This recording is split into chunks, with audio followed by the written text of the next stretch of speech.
মাননীয় স্পিকার, আপনাকে ধন্যবাদ। আমার নির্বাচনী এলাকা ৬২ সিরাজগঞ্জ ১ কাজীপুর ও সিরাজগঞ্জ সদরের আংশিক এলাকায় রতনকান্দি ইউনিয়নে একডালা একটি ঐতিহ্যবাহী গ্রাম। এই গ্রামের পাশ দিয়ে প্রবাহিত উন্মত্ত যমুনা নদীর একটি শান্ত এবং শাখা নদী ইছামতি। নদীর পশ্চিম পারে খাটিয়ামারি, যা বগুড়া ধুনট উপজেলার অন্তর্ভুক্ত। আবার পূর্ব পার সিরাজগঞ্জের সদর উপজেলার আওতায়। দুই উপজেলার জনসাধারণ সেই ব্রিটিশ আমল থেকে যোগাযোগ ব্যবস্থার সুফল থেকে বঞ্চিত হচ্ছে। একডালা গ্রামটি একটি কৃষিভিত্তিক এবং বাণিজ্যিক এলাকা।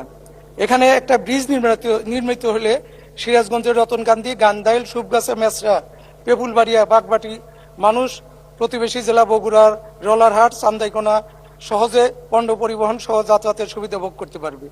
বিপরীতে বগুড়া ধুনট উপজেলার মথুরাপুর, গোপালনগর ও চৌকিবাড়ি ইউনিয়নের জনগণ সহজ উপায়ে সিরাজগঞ্জ হয়ে ঢাকায় চলাচল করতে পারবে। মাননীয় স্পিকার, বিষয়টি অতি জরুরি, জনগুরুত্বপূর্ণ সম্পন্ন বিধায় আমি আপনার মাধ্যমে মাননীয় সড়ক পরিবহন সেতুমন্ত্রী মহোদয়ের দৃষ্টি আকর্ষণ করছি।